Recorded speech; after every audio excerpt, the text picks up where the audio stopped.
I think, and get rolling. Today, actually, the topic really is understanding ceramics. So we're going to dive right into talking about ceramics, how I look at them, and how it works for me. A few little keys here.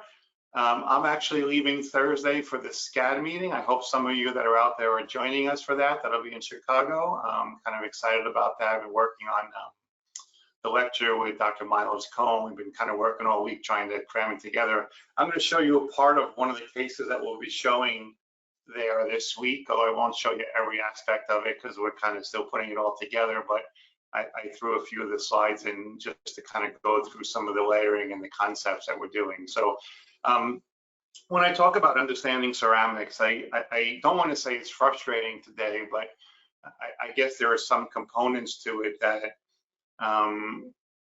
are worrisome in some areas. So let me give you some examples of what I mean by that. For me at the lab, I am still layering a majority of cases, and I travel around the country or the world for that matter. I hear people say, well, we do so much more monolithic today, and we're doing some micro layering. And just to be clear, I'm not opposed to any of that. I have 2 full mouth monolithic cases on my desk right now.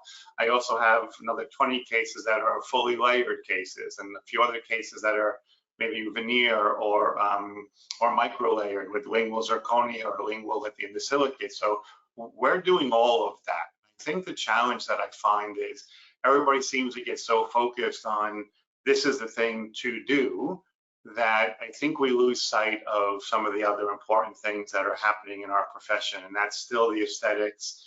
And I hope Miles and I will touch on that a little bit this week when we're talking about talking through our lecture. So to be clear, I do monolithic cases too, but also to be clear, the majority of the phone calls that I receive from doctors and potential new accounts around the country are usually asking the questions of, hey, I hear you still layer. I hear you do feldspathic veneers. I'm very tired of seeing things all kind of looking the same. And I feel like I've been fighting this fight or preaching this preach for maybe 10, 12 years now about the same thing over and over again, in the sense that there is nothing wrong with monolithic materials. They are fabulous. They're getting better and better, and I'm using them. I think we all should be using them. Where the challenge is for me is the monolithic material only being the shiny object in the room, and that being the only one that we think it's the fastest, the cheapest, it's the quickest process for us to work through. And I don't really think that's the case. I think there's a lot of challenges. So a lot of times when I'm in the lab, and I was in a lab last weekend up in Canada, I sit down and I start to talk about building. They brought me in to help them with building, by the way. And I know this, I've seen the same face look over and over again. I sit down, I put some powders down on my tray, and I start laying out what I want to build and getting an organization. And I watch the faces of all the technicians start to get a little lost and discouraged, meaning that they see me put down 5, 6, 8, 10, 12 bottles, whatever it is, and they're all thinking, well, we use 1 powder, or we use 2 powders, or 3, or the best ceramics in the place. Well, I use 4 sometimes, right? And I think the challenge with that is it's not really about the numbers that we use, but it's really more about why we use them and what are we using them for. And in fairness to a lot of our technicians in our profession today, I think part of the challenge is really that it's not really our fault for how we've learned or how we've understood what we're doing. If you look at it as an example, a natural tooth here, and you can kind of see the dentin and the enamel, and you see that little floating translucency that lays between the dentin and the enamel. When you go down to the cervical and you start to look at how the enamel lands on the cervical, well, over the years, we've been taught things that I would argue are incorrect. So this is an old school ceramic magazine or ceramic instruction sheet. And I want you to notice, and by the way, it doesn't matter if it's metal, zirconia, lithium, it really doesn't matter, right? It's the premise is the same. I'm either dealing with a metal structure that absorbs or reflects lights one way, a zirconia structure that absorbs or reflects light one way, or a lithium disilicate structure that absorbs and reflects light one way. None of them are ideal light manipulators to start with. What really makes them better is how we treat them, how we layer on top of the metal, how we layer on top of the zirconia, how we layer on top of the lithium disilicate. It's really those things that are going to create depth and fluorescence and opalescence and all the things that we see in nature. But what's interesting is, if you look at what is here, basically what they're saying is, whatever your substructure is, metal or zirconia, we're going to use either opaque or a liner, that's the yellow. Then we're going to use opacious dentin, that's the orange. Then we're going to use our dentin, then we're going to use the enamel. And with that mindset, that's kind of where we've built all our ceramics from over the years. So a lot of times when I ask people, well, what do you do around the margin? Oh, I use opacious dentin. All right, great. Well, the problem with that is we don't really have an understanding of what each of the materials can and can't do. It's really difficult to understand how to pick and choose those materials. So let me start by saying the basics. For one, if we're talking about full coverage restorations, we're usually talking about 1.2 to 1.5 millimeters of space. This is what the manufacturers build their ceramics towards, 1.2 to 1.5. That's what we're going to fill. And how they build it is simple. They want either opacified material, like an opaque, or a liner, which is highly fluorescent, a dentin material, and an enamel material. And when you put those three materials together, the center of those materials will create the shade out of the bottle that the doctor is asking for. There is more to it, though, than that, right? So let's be clear. What is this based off of? Well, the dentin is based off of 1 millimeter of your dentin fired properly. The enamel is based off of 0.5 of a millimeter of enamel fired properly. So when I'm dividing up this space, I'm actually dividing it up so that I have about 1 millimeter of dentin and about 0.5 millimeter of enamel. And if I follow that protocol, will I get the A1 out of the bottle? Yeah, I should be pretty close. That's what the manufacturer spent a lot of time doing. Problem that I think most people don't realize is what the opacity is of these materials. So I made a little chart here for you, and I know this is, some of you have seen me teach this before. Some of this might be new to you, but let me just kind of quickly run through the basics. Opacity, and I'm going to skip this slide for 1 second. When you look at opacity, we call them units of opacity. And what I mean by that is my opacious dentin, my opaque as a perfect example. If I put opaque over a coping, that opaque should not allow any of the light to go through it. What does that mean? It means that it's 100 units of opacity. So none of the light can penetrate through the opaque. So with me saying that, if I asked you what is your dentin opacity or your opacious dentin opacity or your enamel opacity, most people don't really have a clue. So let me go back a slide now and explain what I mean by that. Most people think that dentin is highly opacified.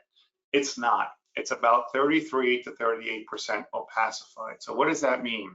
That means in a 1 millimeter segment of A1 dentin, almost 65% of the light is traveling right through the dentin.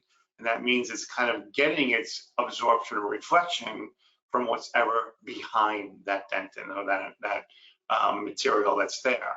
So I want you to think of that when you go to grab a powder, because when I put out my powders and I'm laying down all my systems, I'm not thinking the doctor asked for A1, so I'm using the A1 bottle. I'm actually thinking, how much space do I have?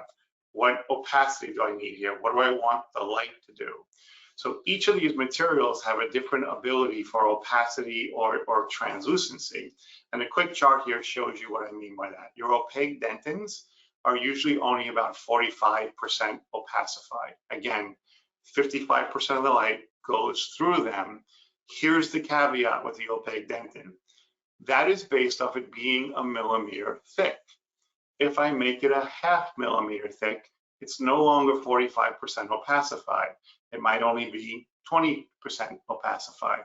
And if I make it 2/3 of a millimeter, which is where you normally use your opacious dentin, you're lucky if it's almost transparent at that point. So the reason I say that is because in our first chart, and I'll go back a few slides, it showed us to use the opacious dentin there and then put the dentin over it. Well, I'm telling you, that's not going to work. It's not going to work because you don't have enough opacity in that opacious dentin material.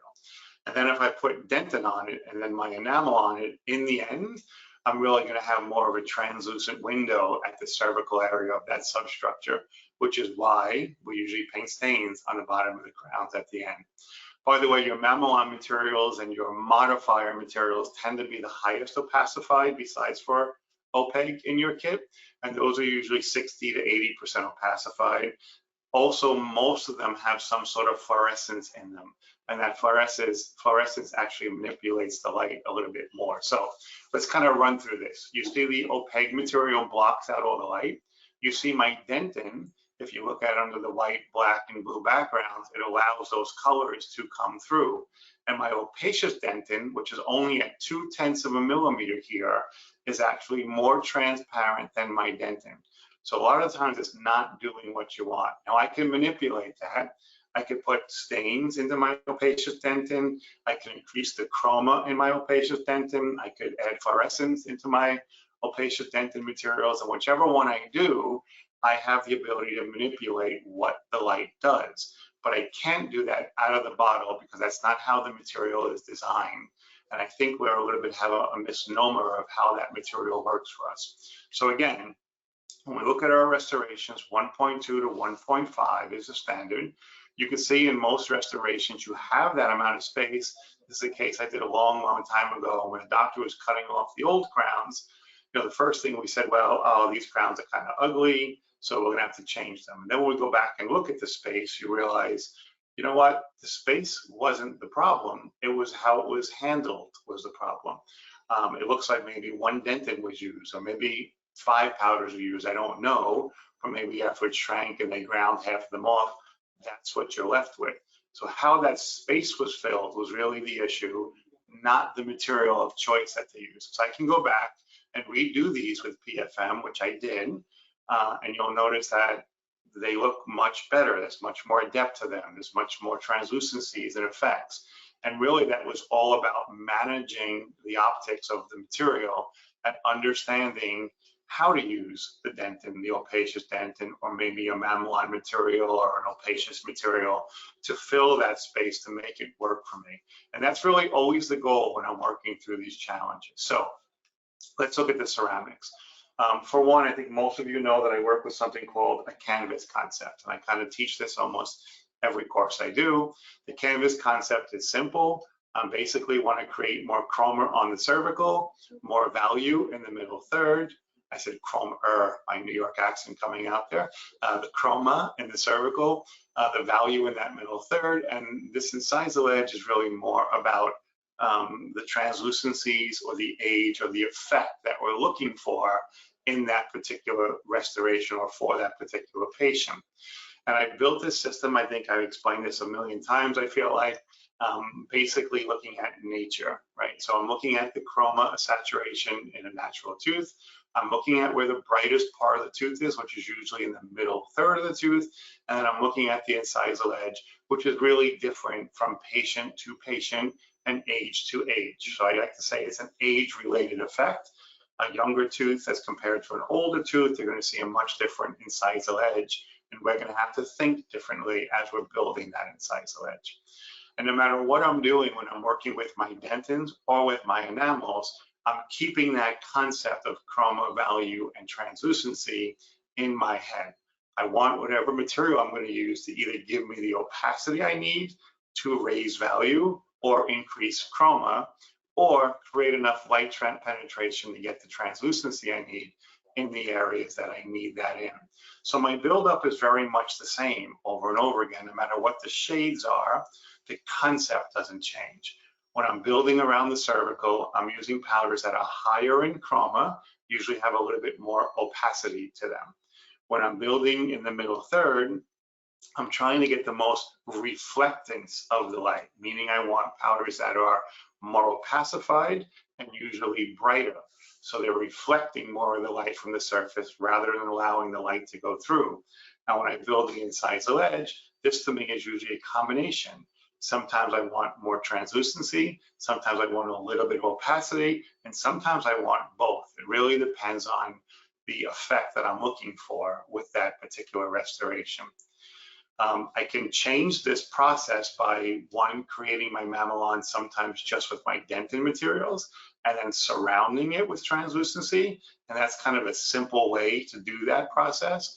Or I could be a little more advanced with it and I can just create a wall of translucency, and then use opacified materials like mamelons and materials that have a little bit of fluorescence to them to hide what's behind there, or mask the light from getting back to the amount of translucency.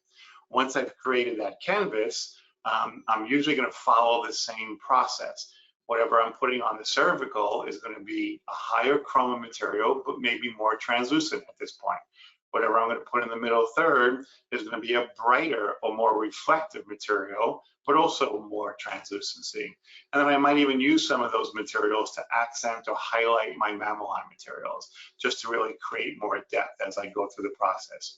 Sometimes I'll use opals, sometimes I'll use straight windows, sometimes I'll use effect materials to kind of create those borders, those blue-gray translucencies we see.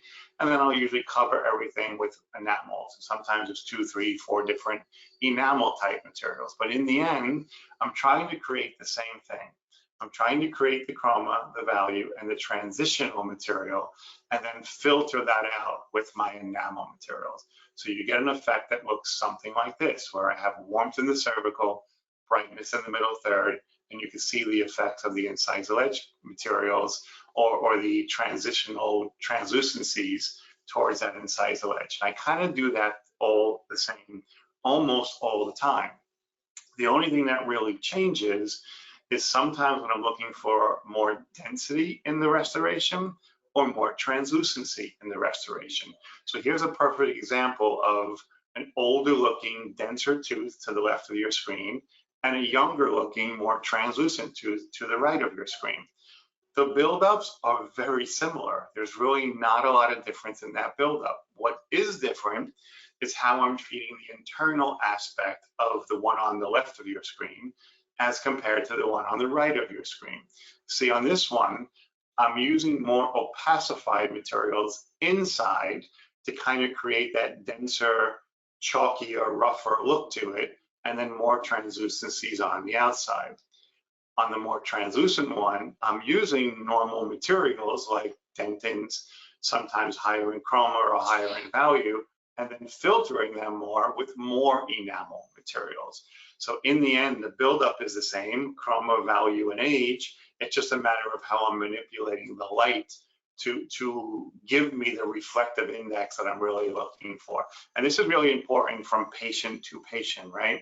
So maybe an older patient or different facial structures, sometimes you want to make a tooth that has more density to it and fits into the patient's face better. So as an example, if I just go back a few slides, look at this particular buildup here on the right of your screen, and look at these two centrals. And I want you to think of that buildup in that face. Would that work? It would almost look like we took a denture with nice denture teeth and just popped it into the face without really thinking about what effect or we're looking for or what tooth fits into the face. So no, I had to build with a little more opacity to this. This is old school metal ceramics, by the way, and how to create my chromas and my value and my surface textures and create a squarer look in the tooth. And to do all that, I'm thinking through the process of what materials will do that for me, which I think is where the flaw comes in when we're trying to utilize our ceramic materials. And this case worked. This case is probably got 10 years old now, metal ceramics, ceramic margins, all the standard things that I would do today.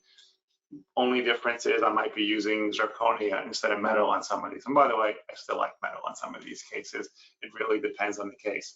This is the case that I finished up a while ago, and I didn't really get to look through these photos very well, but there was a few little build-up things in here, and I'll just walk you through it very quickly. It's one of the doctors from NYU, so I'm not going to go too far into the case except to tell you what they sent me. Hi, Peter. My patient is Fabia. She's 30 years old, healthy, and she has a little history of bruxism. And they went through a whole diatribe about what we're looking to do. The bottom line is she had a diastema that she wasn't happy with. She was also layering and chipping some of the teeth, so we had to treat the functional capabilities. But the reason I actually put this case in was because this is the perfect example for what I'm talking about. How do we fill that space and still have it look with the same density and translucencies as the adjacent tooth next to it? Well, the only way to do that is to really understand how to utilize our materials. And for this case, we treated this case as almost a non-prep case. The doctor didn't really need to prep the teeth because all we were doing was adding to the spaces. So look at the teeth where they are, we packed cord, and what did I go to? I went straight to my opacious type materials. And if I have plenty of space where I could use them kind of thick, I could use them on their own. But if I don't have the space, maybe I have to modify these materials.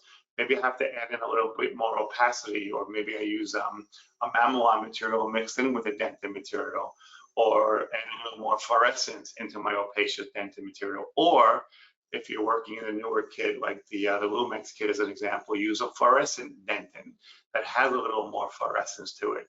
So what am I really thinking? It's every time I'm picking up a case, I'm thinking about what material works in the space that I'm trying to fill.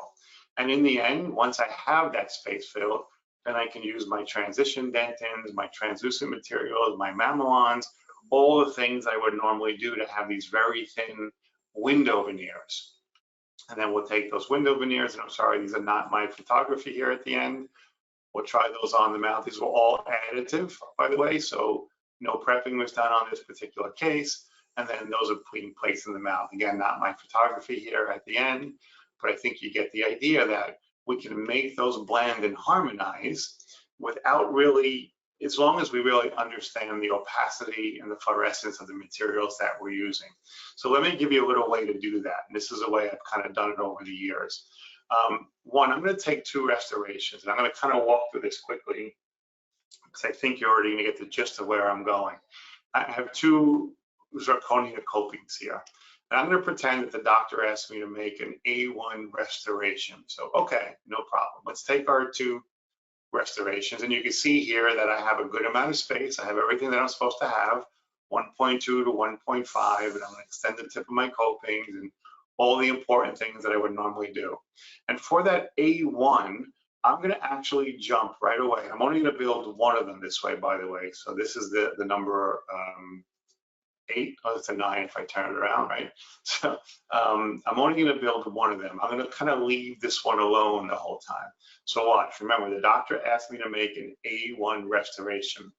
I told you if I just use the A1 opacious dentin, I'm not going to get what I need out of it because of the amount I use and because of the amount of space that I have. So I can modify it and put some opacity in there, some chroma in there, some fluorescence in there. Or how about I just do something even simpler? Maybe I'll jump to something much more chromatic.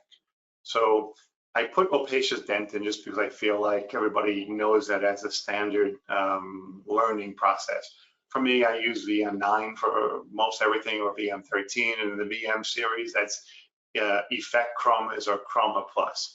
What are they really? Opacious dentin materials, right? So I'll just call them opacious dentin because our topic today is more about understanding the materials. I don't care so much about the brand or the name. I care that you understand if it's more opacified, it means it has the ability to do more with light, either from a reflective or absorptive point of view. So again, doctor asked for A1. Notice what I did. I used A4. And you guys should be thinking, that's goofy, A4 is not going to work. Well, I know why I'm using it, because I'm using something higher in chroma. I have thinner amount of space to work in. I want to increase the chroma and increase the ability of the light to be absorbed in that area. When I go to the middle third of the tooth, I want the opposite to happen. I want the light to be more reflective, because remember, this is where the value or the reflective nature is of the tooth. What am I going to do? I'm going to go to something brighter. I chose B1 opacious dentin. In my kit, I would probably go to my effect chroma 1, which is actually way whiter than the B1. But I would want that brighter, that whiteness inside there. And I also not only put it in that middle third, but up and down my line angles to get more reflection from those areas there. And then on the incisal edge, I'm going to use something that goes against my grain. I'm going to use a C shade. This would be the EC6 or even the EC4 or 5 I might mix in the VM9 kit. But the reason I'm using it is not because I like those shades. I'm not a fan of C or D shades at all. I'm using it because I want the opacity, but I also want to lower the value. I don't want a brighter material there reflecting too much, because I want to get a translucent look at the end. And then just for the fun of it, since the doctor asked for A1, I'll put a little dot of A1 opacious material in there too. So there was 4 powders that I just used, and they were just opacious dentin materials. By the way, these could be liner materials or margin materials, a lot of different versions of how to get here. But I just wanted to show you the basics. So notice what I did. I built my substructure with opacified materials, some of them more chromatic, some more reflective, some more lower in value, and I've done nothing to the adjacent tooth next to it. There is my fired restoration, and you can see all the things that I tried to do. Look at the chroma into proximal and the chroma on the cervical. Look at the brightness in the middle third, and notice as I get towards the incisal edge, you're starting to see some of that translucency. So we're all good here. So now let's do what the manufacturer tells us to do. I'm going to take my A1 dentin, and I'm going to build both restorations. This one will be built with A1, and this one will also be built with A1. A1 dentin, my 1 enamel, I'm using ENL here. I'm going to build those, fire them. I came back and just did a little tiny enamel correction bake because I just thought the contour was a little weak. Now, I reversed these, so remember, one of them has opacious dentins underneath and one does not. And I want to show you the difference between creating density and creating translucency. Here's both crowns fired. You should notice, and I hope you can see that on your screen, that the number 8 is the restoration that has the opacious dentins behind it. And the number 9, or the 2-1, does not. It's just A1 dentin with enamel on it.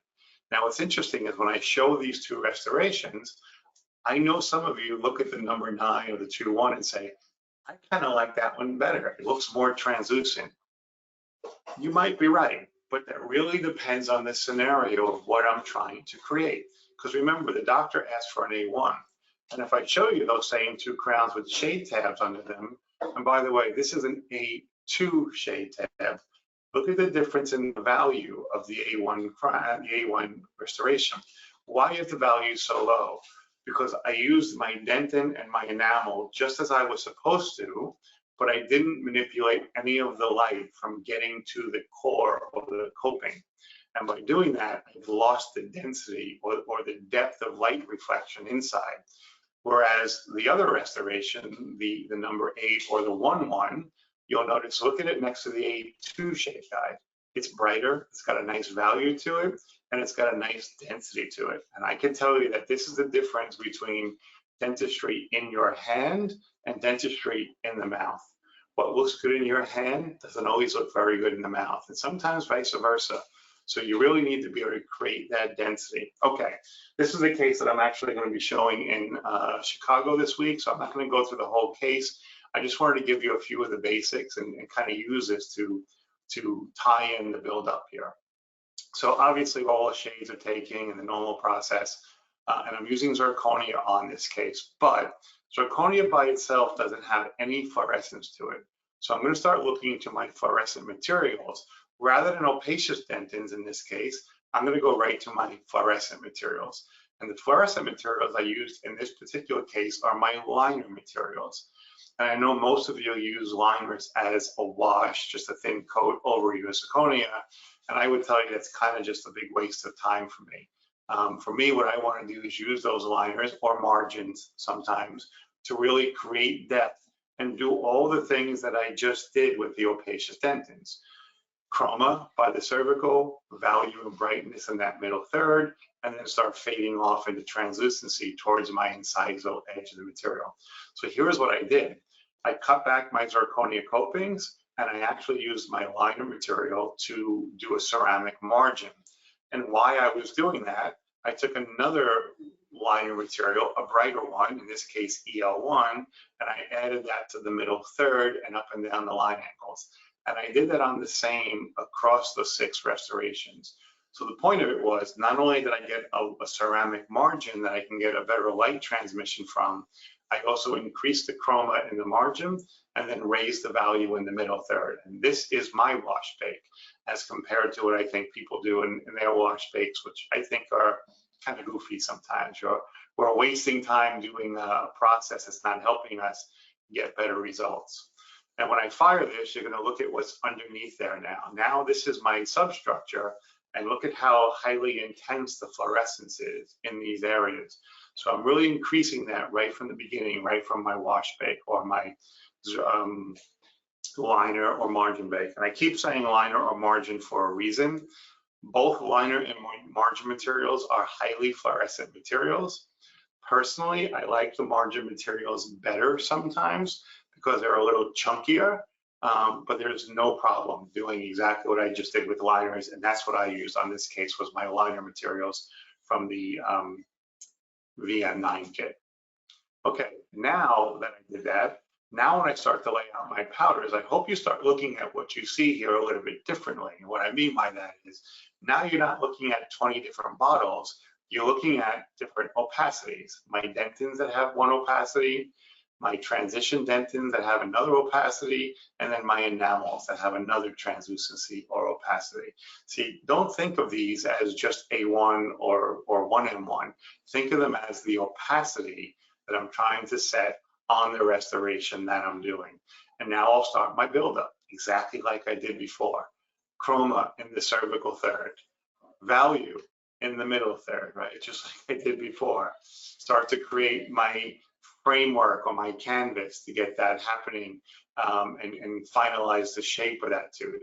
And then I'll come back and I'll start using some mamelon materials over that canvas to accentuate where the mamelons are or to stop some of the light from passing through.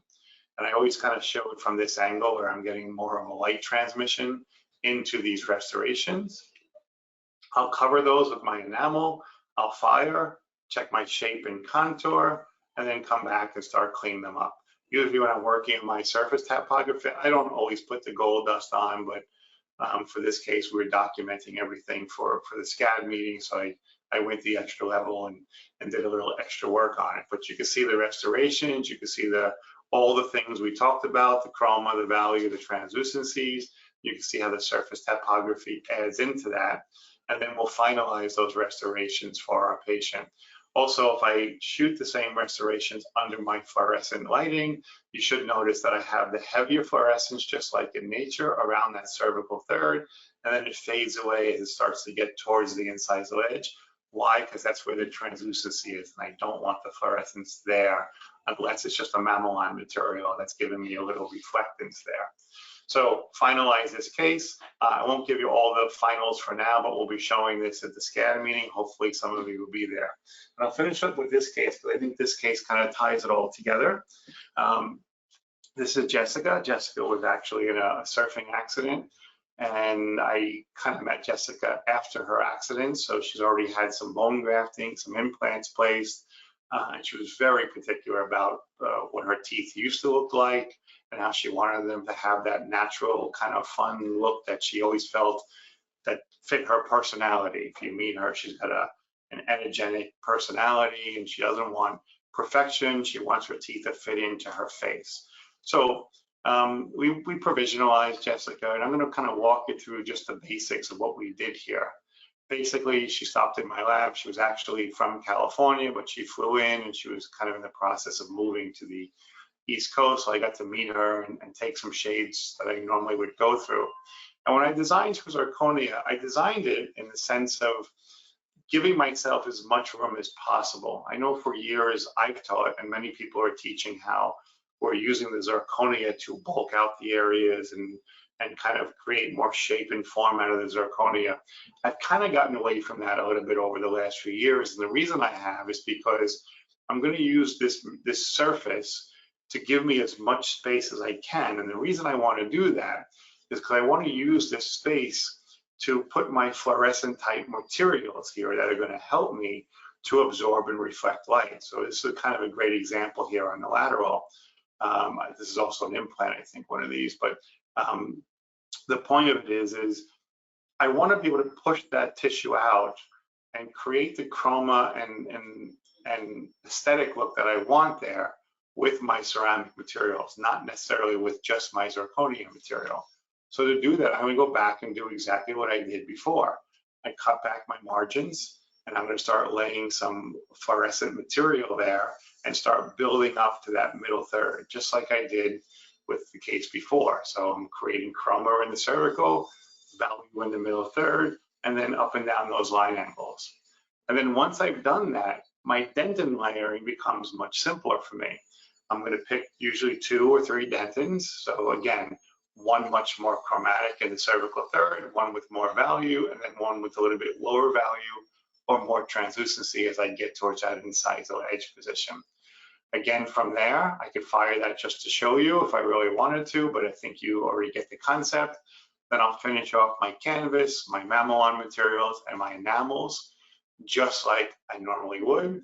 And here's the final results. You can see there are 2 implants in the cuspid and lateral position. And these were really difficult implants to restore, especially to keep them screw retained based on their positioning of where they were placed. I had no say in the placement of these. I actually received them afterwards. Normally I would. I think most of the clinicians that I'm lucky enough to work with today were designing our cases, and I'm actually even updating here a little bit in the office where we can help them really design with some of the implant software. So hopefully that'll be part of our process, that we have some of the softwares and we can actually help them with our designs and placements and surgical guides down the road, which I think would be better off for the team in general. Okay, so here's the finalized restorations for Jessica. And this was kind of long distance, so I shipped this case off to the West Coast. The doctor inserted everything. I believe this is on insertion day or sometime thereafter. And then Jessica came to see me kind of weeks later when she was moving here to New York. And she pretended she was unhappy, but she was extremely excited. And it was really nice to see her with her big smile and feeling good and feeling somewhat back to normal. So Jessica's now a friend, her and her husband. They're really nice people, and they live here now in New Jersey, not far from me in Staten Island. And in the end, here's Jessica and her final smile. I know it was a long trip for you. How you feeling? Perfect. How do you like your teeth? I know it was pretty traumatic. I'm able to smile again, thanks to you. Well, not just me. You had a good team of people behind you. Yes. But everything looks great. It looks very natural. I don't know if I'll show you the video when you're done, but everything looks really nice. Thank you. All right. Bye. So I called her Jennifer. Her name is Jessica. And that's why she was so, I started filming her, and she's so bubbly and so exciting. And when I put the camera in front of her face, she kind of looked like she froze up, and I didn't understand why. And then after we filmed it, and she laughed, I thought, okay, well, it's okay. It still shows what I want. She texted me later on. She goes, I think you made a mistake in that video and you called me Jennifer. I'm like, why didn't you say something? I would have reshot it. So she looked, wasn't her bubbly self, I think, because of it. Anyway, with that said, I hope some of this gives you a little more concepts of how I look at the cases, how I'm trying to utilizing my ceramics, and how I'm thinking of ceramics. And I'll finish off by saying that our understanding of the materials is critical. And I get it that we're in a different world and there's a lot more monolithics and micro layers today. I think it's even more critical that you have a better understanding of how to use the ceramics that you use, especially in the micro layering process, and how to differentiate yourself from the profession and from the rest of the industry. Because again, I've always said this, if everybody around you is only making monolithic molars and selling them faster and cheaper, what makes you differentiate yourself in the marketplace? So for me, that's being different, that's being hopefully better, that's understanding the material options, when to use them, where to use them, and why to use them. And the core of that is you really having a better understanding of not only the ceramics itself, but each of the materials that you select as you're working through the process. So I think we're just about on time here. Oh, I'm actually a little early today. I guess I went fast. But that's good to leave us a few minutes for questions, and hopefully Jim is back with us at this point. The webinar has been recorded and will be posted online at the VITA North America YouTube channel, so please visit us there. In the meantime, while I go through this, if you do have any questions, please send them forward using that chat box. That'd be appreciative. If you need to get a hold of any of the U.S. or Canadian reps, wherever you may be, this is a list of them. You can go back and visit it on the video as well, the recording. The help desk here, we're there to help you, as well as Peter. So if you have any questions on products and so forth, please go ahead and get a hold of us, and we can work anything out. If you're looking for future courses, we had the one today with Peter on the ceramics. We have several more to the rest of the year, so please visit us again on another webinar that we're going to do. Peter, I think you've got 1 or 2 more left for the year, and then we'll start working on 2024. So you can come, those that are online, you can come visit us on our website and see what kind of future courses we have and are putting together for 2024. If you're interested in dentures, we will have a denture course, 2 of them, at the factory at VITA, Germany. That's a worthwhile event to go to. You study for 2 days, and then the rest of the 3 days is just play. So come to VITA, bring your family. They go through the Black Forest. They do some beer drinking, some wine possibly, all sorts of different shenanigans go on there during that week. So it's a beautiful country to go visit if you have an opportunity to do so. Peter mentioned it. We are doing the SCAD the rest of this end of the week. So if you have a chance to get out to Chicago, if you want to join us, we will be doing the SCAD ProSec conference Friday and Saturday, the 10th and 11th there in Chicago. So if you can, come on by and say hi to us. Peter's gracious enough to give us some of the information that if you need to get a hold of him directly, he is quite busy. He does a lot of traveling, international, domestic, and he also has a working laboratory, of course. So just give him some time to get back to you. With that, let's see if we have any questions. Here we have, if a dentist has a case, very difficult as far as shade is concerned, sending what kind of pictures do you like to have or receive from them? Several, just one? Yeah, so I think, we've done a few webinars, and I think a lot of times within the webinars, I'm usually always talking about photography. There is 1 or 2 of them that are specifically on photography, excuse me. So you might be able to go back and get a feed for those on the YouTube channel. But a quick answer to your question is, every case that I work on, I'm getting photography from. And if you're not getting that, it's a disservice not only to you, but to the patient and to the doctor. So I get it. Not every laboratory owns great camera systems, and then they're going to complain that the doctors don't take good enough pictures, and there's an ongoing kind of debate back and forth. Well, nip it in the bud and fix it. Buy a good camera. I'll help you with it. Email me, and I'll give you some guidance on what to get and what to use. It's a great investment today for your future. And then once you're better with it, teach your doctors how to be better with it, because as that happens, you'll get better communication with photography and how to really look at colors. The saying, reading is the key to life. Well, reading a color photo is the key to success for us. And then have you started getting into the mirrorless cameras? Have they yes, available yet? Yeah, so Jim asked about the mirrorless cameras. So without going into a long answer, I'll tell you I'm still shooting with the SLRs. The only reason I have the mirrorless cameras will replace everything in the next year or 2 if they haven't already for a lot of people. The challenge with the mirrorless cameras are, one, pricing wise. I can get an amazing DLSL camera body full frame for $1,500 today, where the best new mirrorless is $6,000.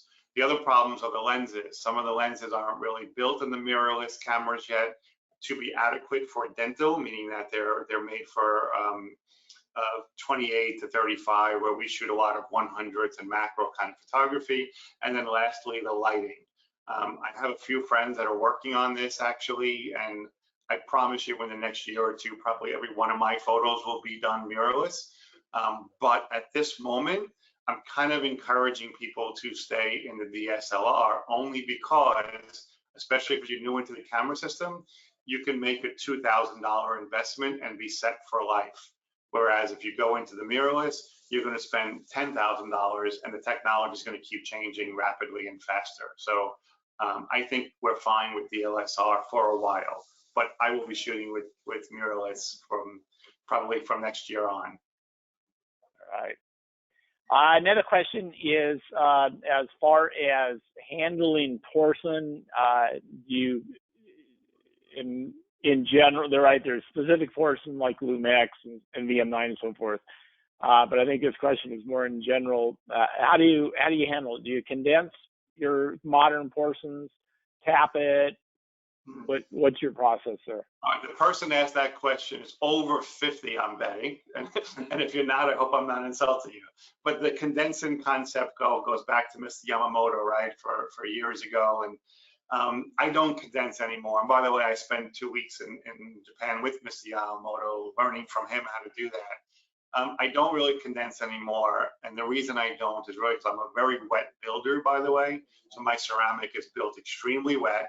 The particle sizes today, especially with VM9 and some of the other ceramics, really has a much better particle size, and the firing parameters are much more controlled than they were 20, 30 years ago. So because of that, we're actually getting a really good adaptation from particle to particle and joining together. And also, most ceramics don't really like the moisture dryness scenario. And what I mean by that is, if my ceramics are drying out and I'm pulling all the moisture out and still trying to add ceramics and shaping it, I'm actually changing the optics of light internally in the structure. So I really like to build my ceramic very wet and place it into the oven fairly wet. And then I want the heat and the vacuum to be pulling my moisture out, not me to be doing it on my bench. So a simple answer, I don't condense anymore. I build very wet. And I don't think the materials of today really need much condensing like that anymore. And another part of that is, if you start getting surface bubbles, is that related to water over tapping and creating air? Yeah, so usually surface bubbles mean too much moisture in, but again, here's where part of the problem comes in. I watch people build and they put a tissue behind their buildup, right? So they're putting ceramic on. What's happening is the tissue is pulling the moisture out of that ceramic, and then you're putting wet ceramic back on top of it. So this is what I meant before when I said ceramic doesn't like to be wet, dry, wet, dry. Build it wet and then fire it dry. The more that you go back and forth, the more it creates cracking, porosities, and bubbles in the material. All right. AJ is doing a case from 6 to 11. Is going to do Emax. However, there's a tooth number 10, has a metal cast post and core.